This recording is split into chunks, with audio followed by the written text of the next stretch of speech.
RL Location Automobile. Pour toutes vos locations de voitures et utilitaires en Guadeloupe, faites appel à RL Location Automobile. Avec RL Location Automobile, réservez en toute tranquillité 7 jours sur 7, 24 heures sur 24. RL Location vous propose une large gamme de voitures et d'utilitaires au meilleur prix sur le site internet www.rl-location.com. RL Location, c'est aussi l'assistance et la livraison. Pour tout renseignement, contactez-nous au 0590 10 66 87. RL Location Automobile, la location en toute simplicité.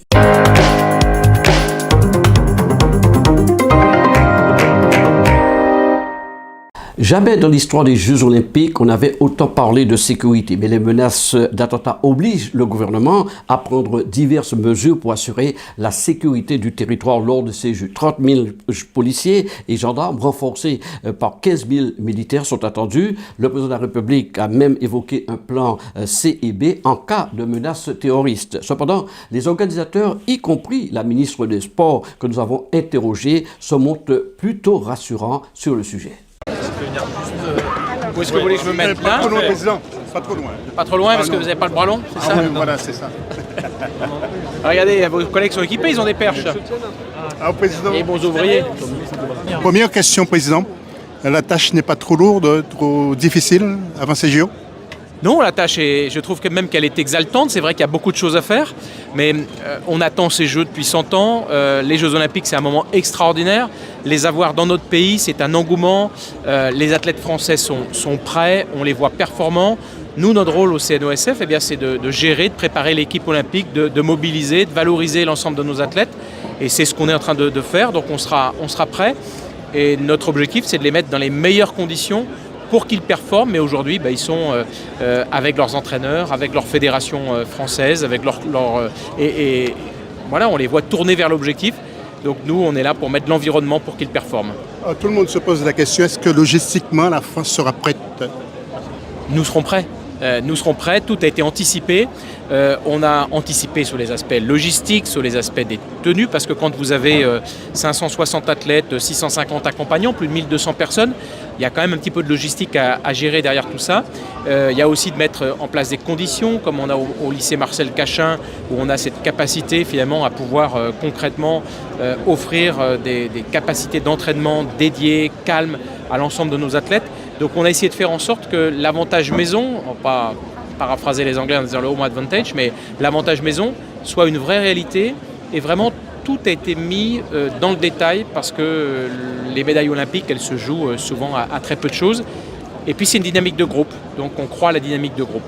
Justement, vous avez dit que les médailles olympiques, ça joue à très peu. Pourquoi avoir ouvert au vote le porte-drapeau? Parce que de nombreux athlètes vont perdre de l'énergie un peu à discuter avec les athlètes pour voter pour eux et tout ça. Vous n'avez pas peur de ça, justement?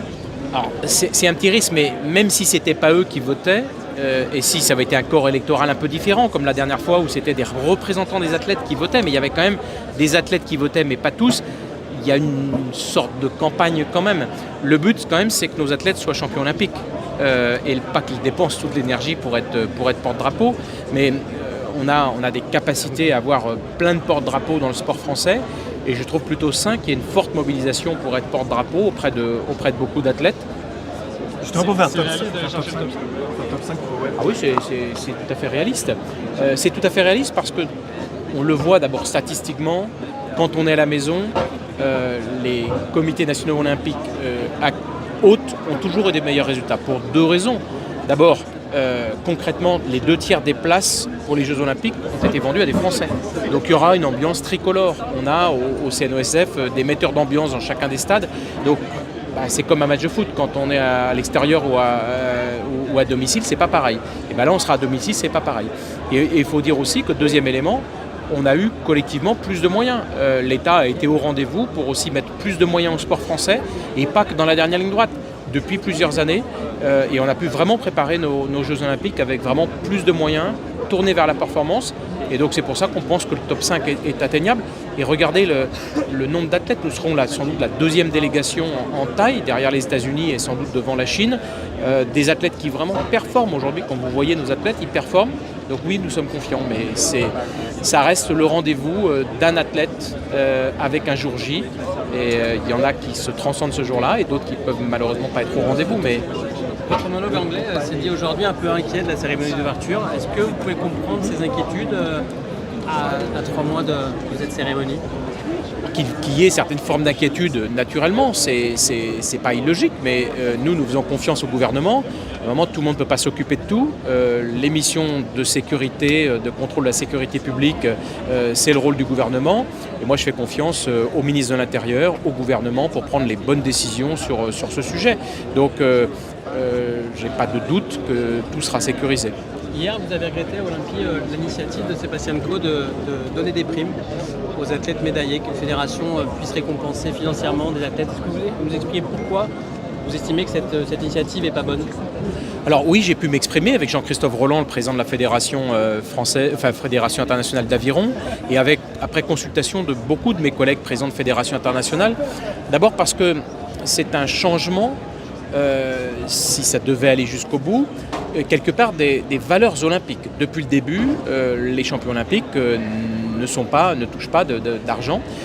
Et c'était un des principes de Coubertin. Ils l'ont après, éventuellement la médaille, avant pour un certain nombre de grands champions. Mais surtout, ça concentre, à nos yeux, entre très peu d'athlètes, voire uniquement l'or ou les 3 médaillés, l'ensemble des moyens, alors qu'aujourd'hui, les moyens qui sont alloués par le Comité international olympique aux fédérations internationales notamment, le sont pour le développement du sport, pour la solidarité. Et je vais juste illustrer mon propos avec finalement ma fédération internationale, l'Union cycliste internationale. Nous avons le Centre mondial du cyclisme et nous dédions 100% de nos revenus olympiques, 25 millions de dollars sur 4 ans, nous dédions complètement 100% de ces moyens au Centre mondial du cyclisme et nous avons formé en 20 ans 2000 athlètes provenant de 145 pays. Alors on peut, après, effectivement, si on choisissait de donner ça simplement aux médaillés olympiques, ça veut dire que toute cette mission-là partirait et c'est pas le souhait des présidents de fédérations internationales. Donc on a souhaité le dire, mais je crois pouvoir dire que c'est le cas de tous les présidents que j'ai pu croiser. Denis, à 100 jours, quel est l'état d'esprit ? Écoutez, moi je suis effectivement ravi d'être dans cette dernière ligne droite. 100 jours, c'est un cap important dans une préparation olympique et paralympique. J'ai des souvenirs en tant qu'athlète d'avoir franchi ce cap avec beaucoup d'envie, d'impatience. Je ressens la même chose aujourd'hui en tant qu'organisateur. C'est vrai que dans les 100 derniers jours, on commence quand même à sentir si l'ambition de livrer des jeux extraordinaires ou d'aller chercher une médaille quand on est athlète, si on est dans la bonne direction. Aujourd'hui, cet indicateur, il est là. L'ambition est toujours présente, la confiance également, la détermination. Quand on est athlète à 100 jours des Jeux, on sait que rien n'est fait et qu'il faut rester très humble, très concentré sur la livraison. C'est aussi ce que l'on ressent aujourd'hui en tant qu'organisateur. Mais finalement, il y a beaucoup de similitudes entre ce que j'ai vécu quand j'étais athlète et ce que je vis aujourd'hui à la tête de l'organisation de Paris 2024. De l'impatience, de l'excitation, l'envie de réussir, de gagner entre guillemets pour montrer le meilleur de la France et puis du sang-froid parce que dans les 100 derniers jours il y a encore beaucoup de travail et donc ne rien lâcher jusqu'au bout. On a vu à 100 jours des Jeux, les sondages, les Français ne sont pas non plus fous des Jeux. Et comment faire sur les 100 derniers jours pour les enthousiasmer ? Qu'est-ce qu'il vous voulez expliquer aux Français pour qu'ils comprennent les Jeux ? Ouais, aujourd'hui on a une fois de plus remis 250 000 billets à la vente. Ils sont d'ores et déjà partis en quelques heures. Nous, ce qu'on ressent aujourd'hui, c'est qu'il y a quand même un engouement très fort autour de Paris 2024. Ça a été le cas sur toutes les étapes finalement, que ce soit autour de la billetterie, que ce soit autour du programme des volontaires, que ce soit sur l'ensemble de nos programmes d'engagement. Alors c'est sûr qu'il y a aussi des inquiétudes, c'est sûr qu'il y a aussi des critiques qui peuvent émerger. C'est normal, c'est traditionnellement le cas. J'ai une dizaine d'expériences de jeu, 4 en tant qu'athlète et d'autres en tant que membre du CIO ou même spectateur. C'est traditionnellement le cas. J'étais encore hier en Grèce et j'ai pu échanger avec les équipes du comité d'organisation de l'époque. Donc on sait bien que cette dernière ligne droite, elle suscite toujours beaucoup de questions et d'inquiétudes. Ce sera le cas aussi en France, c'est normal, c'est un peu inévitable. Mais aujourd'hui, encore une fois, les indicateurs pour nous sont très rassurants. Les infrastructures sont dans les temps, il y a du monde dans les stades. On avance toujours avec une ambition inédite pour ces Jeux. La France sera prête à organiser de grands Jeux. Et moi, c'est vraiment mon seul objectif, c'est de réussir cette organisation, d'être au rendez-vous, de montrer ce que la France est capable de faire à travers ces Jeux, que ce soit pour les compétitions ou pour les cérémonies. Vous commencez à en avoir marre des politiques, des polémiques un peu négatives ou pas? Alors, on est à 100 jours des Jeux, encore une fois, moi je me souviens quand j'étais athlète, il faut rester calme dans la dernière ligne droite, donc il n'y a pas d'agacement, je crois que ça fait partie du jeu, il va y avoir encore une fois, et notamment beaucoup grâce aussi à vous les médias, cette tonalité, mais moi je reste encore une fois très calme et concentré dans l'action sur ce qui nous reste à faire. Aujourd'hui, encore une fois, on avait une étape importante pour ce J-100 avec des volumes assez importants de billets qui ont été remis à la vente dans beaucoup de sports. On a vu qu'une fois de plus, pour certains sports, ça a duré que quelques minutes. Et donc ça montre qu'il y a une envie de jeu. Elle n'est peut-être pas partagée par tous les Français, mais aujourd'hui, encore une fois, nous, en tant qu'organisateurs, on est plutôt très contents de la manière avec laquelle les Français s'engagent dans cette aventure. Sur la cérémonie d'ouverture, c'est quoi le portrait idéal du dernier relayeur de la flamme? Vous voulez poser une question? Vas-y. C'est quoi le portrait idéal, le robot idéal du dernier relayeur de la flamme? Un nom même, allons-y. Ouais, un nom. Alors, moi je vous donne rendez-vous le 26 juillet. Voilà, comme ça, normalement autour de 23h, vous devriez avoir une idée du profil du dernier relayeur de la flamme. Ah ouais, je commence à avoir des idées effectivement, mais on a du temps encore devant nous et il va falloir être patient les amis. Je pense que c'est vraiment un moment d'émotion en général et l'émotion elle vient aussi avec la surprise. Donc voilà, ne comptez pas sur moi pour vous donner beaucoup d'informations sur ce sujet avant le 26 juillet. On a posé la question à tous les athlètes quasiment qui sont passés ici, qui ont toujours un nom qui revient comme une évidence. Je ne sais pas si c'est la vôtre, qui est Marie-Josée Pérec. Vous, ça fait partie des visages qui sont envisageables en fait. Ah, Marie-Josée Pérec, c'est un visage intéressant qui a marqué le sport français, donc c'est sûr que ça fait partie des possibilités, mais encore une fois, voilà, ne comptez pas sur moi pour confirmer, infirmer, il va y avoir beaucoup de rumeurs, je suis sûr que vous allez être très créatifs et faire parler beaucoup de gens, et c'est très bien, entre guillemets, si tout le monde a un avis là-dessus, on a beaucoup de sélectionneurs dans notre pays, je suis sûr qu'on aura aussi beaucoup de gens qui ont un avis sur cette question-là, et c'est tant mieux, mais côté organisateur, on ne confirmera rien avant le 26 juillet. Sur la cérémonie d'ouverture, on a vu que le président a parlé d'un plan B, voire un plan C. On a vu aussi parler d'une cérémonie en plan B qui serait plus protocolaire. Qu'est-ce que ça veut dire dans ces cas-là? Pas de public? Ouais, ce que ça veut dire, c'est qu'effectivement aujourd'hui on est pleinement mobilisé sur l'organisation d'une très grande cérémonie d'ouverture inédite en centre-ville et que toute notre énergie est mise sur ce projet sur la scène. Le président de la République l'a rappelé effectivement cette semaine de manière très claire que c'est le plan principal de la France et qui aujourd'hui se présente très bien. Donc c'est vraiment là-dessus qu'on met toute notre énergie. Comme sur l'ensemble des compétitions et sur les cérémonies, on a des plans de contingence. Moi, j'ai pas envie de les commenter, ces plans de contingence, parce que quelque part, c'est pas là-dessus qu'on met notre énergie, c'est pas là-dessus qu'on donne rendez-vous aux Français. Mais effectivement, on sera prêt à organiser cette cérémonie qui, en fonction du contexte, devra s'adapter. Mais aujourd'hui, on est d'abord mobilisé sur l'organisation d'une très belle cérémonie sur la scène. Le 95%, 100%. Le fait que le président parle de plan B et de plan C, est-ce que ça vous a surpris? Non, moi je ne commande pas ce que dit le président de la République, il est dans son rôle, c'est le président de la République, il dit, entre guillemets, il est très engagé dans ce projet, il connaît très bien ce projet. Moi je n'ai pas à commenter ni les déclarations du président de la République, ni les plans de contingence sur lesquels on travaille. Moi je vous donne rendez-vous encore une fois le 26 juillet pour découvrir la cérémonie d'ouverture qui sera sur la scène et sur laquelle on travaille avec beaucoup d'ambition, avec Thomas Joly qui est très engagé sur la partie artistique et nous, comité d'organisation, avec l'ensemble des acteurs publics sur la partie plus organisationnelle. On travaille vraiment main dans la main avec l'État, avec le président de la République, avec le préfet de police, avec le ministre de l'Intérieur sur la partie sécurité. Ça a été redit, il y a un dispositif sans précédent. C'est la première fois que la France anticipe autant un événement sur la partie sécurité. Je crois qu'il faut faire confiance. La France a su ces dernières années, dans des contextes pas toujours évidents, quelques semaines après les attentats de 2015, l'organisation de la COP21 avec une centaine de chefs d'État présents, quelques mois après ces attentats, l'Euro 2016, et depuis beaucoup d'événements sur lesquels la France a toujours su sécuriser notre événement, et une fois de plus, la France sera au rendez-vous. J'étais ravie d'être ici pour ce J-100. C'est un moment, un jalon important. On était hier à Olympie pour l'allumage de la flamme. Ce moment d'émotion vécu avec Laure Manodou, qui était notre première relayeuse française. Et puis cette journée, ce J-100, ça y est, c'est vraiment la dernière ligne droite. Il nous reste encore du travail pour que l'organisation soit vraiment aussi irréprochable que possible sur chacun des détails, sur chacune des dimensions. Mais nous avons cette perspective magnifique d'accueillir bientôt la flamme sur notre sol, le 8 mai prochain. Une flamme qui va ensuite s'élancer à travers tous les territoires, 450 villes qui vont être traversées partout en France, plus de 65 départements ou territoires, et qui va, je pense, permettre de concrétiser tout ça. Moi, je veux rendre un hommage appuyé à nos élus locaux qui sont en train, partout en France, de préparer ces festivités. On a commencé à voir sur certains territoires de premières vidéos qui montrent cette envie qu'ont les habitants, qu'ont les élus, les forces locales, les forces vives de recevoir la flamme, de la voir traverser et de vivre avec nous ce moment olympique puis paralympique. Moi je porte cette écharpe-là, vous voyez, rendez-vous avec l'histoire, c'est le sens de ce qu'on va voir ce soir dans le moment partagé autour du CNOSF et du CPSF. C'est une journée aussi que nous voulons absolument tourner vers nos athlètes. Il y a une super dynamique dans le sport français.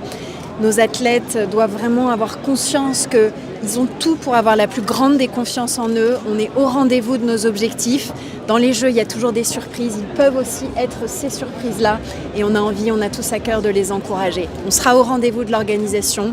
On sera aux côtés de nos athlètes tricolores pour qu'ils performent vraiment au top de leur potentiel, de leur capacité le jour J. Cet engagement dans les territoires avec le relais de la flamme qui va monter en puissance et l'héritage.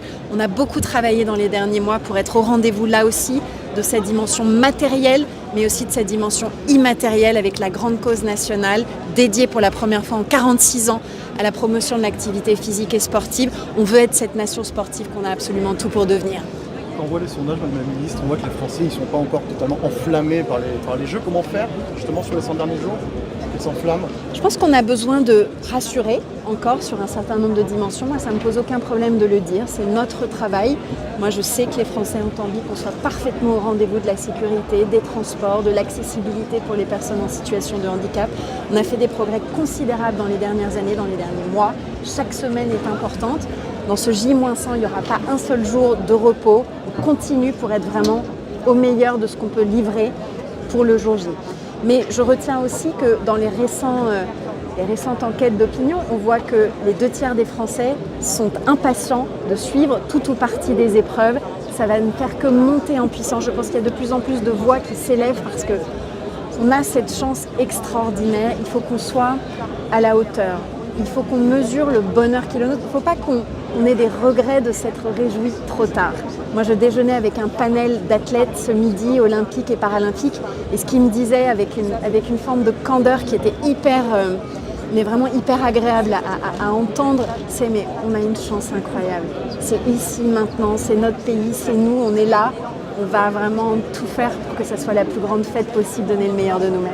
Si dans 100 jours, la flamme s'allume au Stade de France, ce sera un échec pour vous? Vous ne voulez pas y penser pour l'instant? Non, écoutez, vraiment notre scénario central, c'est ce scénario de cérémonie d'ouverture sur la scène. C'est vraiment massivement là-dessus que nous travaillons aujourd'hui. Et le président de la République l'a dit, il ne faut pas que les menaces, les dangers, les instabilités du monde ou la menace terroriste nous privent de nos rêves. Donc notre rêve, il est intact, il est entier. C'est de faire cette cérémonie sur la scène de la manière la plus grandiose possible, mais aussi la plus sécurisée. Et là-dessus, avec Gérald Darmanin, l'ensemble des équipes, le préfet de police, on a aligné toutes les conditions pour que cet endroit, autour de la scène, soit au fond le plus sûr qu'il soit pendant cette cérémonie d'ouverture le 26. Après, le chef de l'État, il est dans son rôle lorsqu'il nous demande de travailler sur des alternatives, sur des scénarios de repli et de le faire en responsabilité. Je pense que c'est vraiment ce qu'attendent de nous les Français. Donc on a différentes combinaisons, différentes gradations possibles.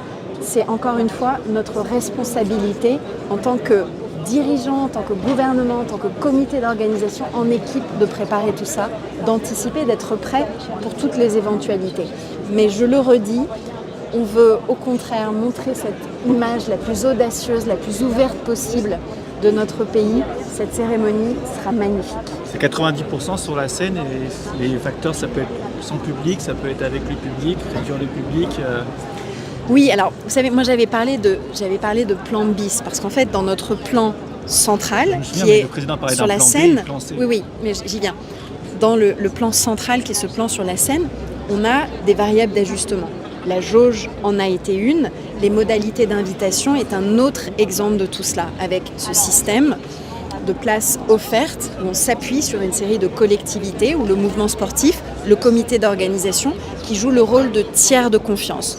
Là-dessus, on atterrira sur les annonces exactes sur l'allocation des places à la fin du mois d'avril et on aura ensuite tout le processus qui va s'engager avec les places qui deviendront disponibles courant mai. Ça, c'est les variables d'ajustement pour continuer de sécuriser parfaitement le dispositif. Ensuite, il y a des alternatives s'il y avait une évolution très significative de la menace autour de nous. Pour l'instant, je l'ai dit à plusieurs reprises, et Gérald Darmanin aussi, il n'y a pas de menace, par exemple, terroriste, qui soit spécifiquement tournée vers les Jeux. Mais que la menace, elle est monitorée jour après jour par les services de renseignement, la DGSI, la DGSE, le centre de renseignement olympique qui a ouvert ses quartiers hier. Et donc, notre responsabilité, encore une fois, est d'être prévoyant sur tout ça. Moi, au fond, ce qui me fait plaisir, je l'évoquais ce matin, c'est que quand on était sur un plan A et qu'on voulait garder toute cette discrétion sur les autres scénarios ou solutions de repli qui peuvent être prévues, tout le monde nous disait, mais quand même, vous devriez prévoir un plan B, un plan C, etc.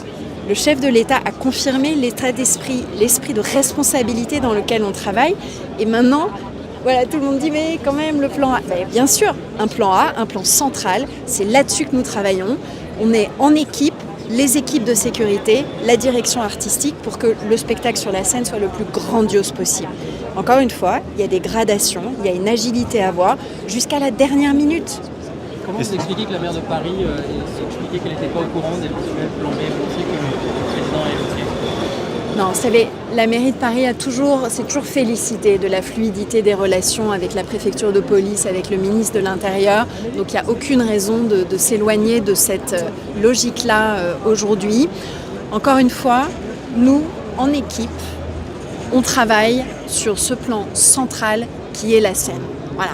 Est-ce qu'on doit tout faire pour avoir les stars du foot au jeu? Emmanuel Macron en parlait l'autre jour, il avait un petit peu peur que certains manquent à la fête. Est-ce que ça doit être une cause nationale de convaincre les clubs de les laisser jouer? Moi je crois que oui. J'ai pour l'instant entendu, en tout cas tous nos clubs français évidemment, très embarqués dans l'aventure olympique et tout à fait prêts à faire ce qu'il faut. Je pense qu'à l'échelle internationale, oui, on aura envie de convaincre et de se battre jusqu'au bout pour que nos tout meilleurs éléments puissent être dans cette équipe de France. Ce sera une volonté politique? Ce sera une volonté sportive et puis si nous pouvons tous, chacun dans nos rôles, nos responsabilités, accompagner, on le fera.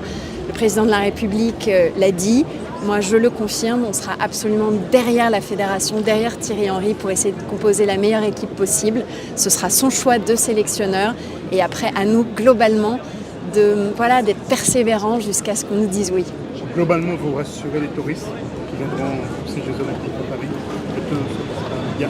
Absolument. Et jusque dans les meilleurs détails, dans leur accueil à l'aéroport, dans nos cafés, dans nos hôtels, dans nos restaurants, y compris les touristes en situation de handicap, pour leurs hébergements, pour la mise en accessibilité. Là aussi, des établissements qui reçoivent du public, les services qui leur seront proposés dans l'enceinte des différents sites, dans les cheminements entre les gares, les sites. C'est chacun de ces détails sur lesquels aujourd'hui on est vraiment à pied d'œuvre, avec la volonté que l'expérience soit aussi irréprochable que possible. O-News Radio sur outremernews.fr.